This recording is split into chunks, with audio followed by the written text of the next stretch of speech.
വയനാടും വിധി എഴുതുകയാണ്. പൊതുവെ സമാധാനപരമായി പോളിംഗ് ഇപ്പോൾ തുടരുന്നുണ്ട്. ശക്തമായ പോളിംഗ് ആദ്യത്തെ 4 മണിക്കൂറിൽ രേഖപ്പെടുത്തുന്നുണ്ട് എന്നതാണ് മനസ്സിലാക്കുന്നത്.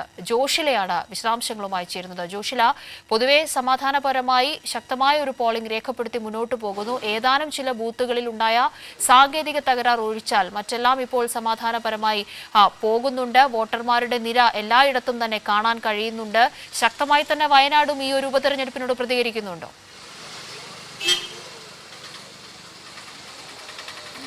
തീർച്ചയായും കാവ്യ, ശക്തമായ രീതിയിൽ തന്നെയാണ് വയനാടും ഈ ഒരു വോട്ടെടുപ്പിനെ കാണുന്നത് അല്ലെങ്കിൽ പ്രതികരിക്കുന്നത് എന്നുള്ളതാണ്. ജനങ്ങൾ വോട്ട് ചെയ്യാനായി എത്തിക്കൊണ്ടിരിക്കുകയാണ്. ഞാൻ ഇപ്പോഴുള്ളത് തിരുവമ്പാടി നീലേശ്വരം ഹയർ സെക്കൻഡറി സ്കൂളിലെ ബൂത്തിലാണ്.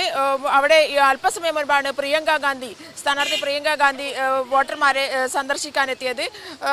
വലിയ ഒരു രീതിയിൽ തന്നെയാണ് വോട്ടർമാർ അവരെ സ്വീകരിച്ചത്. എന്നാൽ പോലും തൊട്ട് മുൻപ് BJP പ്രവർത്തകരുടെ ഒരു പ്രതിഷേധം ഇവിടെ ഉണ്ടായി.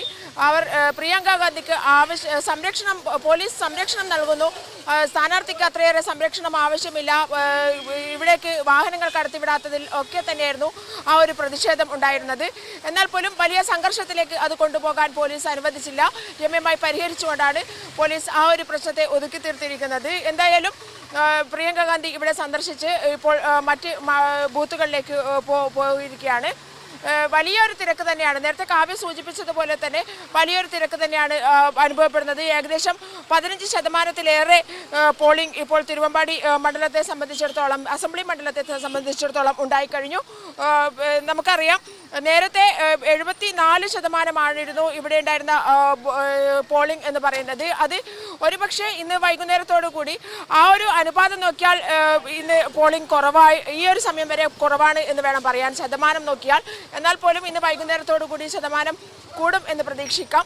എന്തായാലും വലിയൊരു തിരക്ക് ഇപ്പോൾ എല്ലാ ബൂത്തുകളിലും വലിയ തിരക്ക് അനുഭവപ്പെടുന്നുണ്ട് എന്നുള്ളത് തന്നെയാണ് നമുക്ക് മനസ്സിലാക്കാൻ സാധിച്ചിട്ടുള്ളത്. 3 ബൂത്തുകളിലാണ് സാങ്കേതിക പ്രശ്നങ്ങൾ ഉണ്ടായിരുന്നത്. ആ 3 ബൂത്തുകളുടെയും സാങ്കേതിക പ്രശ്നങ്ങളെല്ലാം തന്നെ പരിഹരിച്ച് വോട്ടെടുപ്പ് ഇപ്പോൾ സമാധാനപരമായി മുന്നോട്ട് പോയിക്കൊണ്ടിരിക്കുകയാണ് കാവ്യ.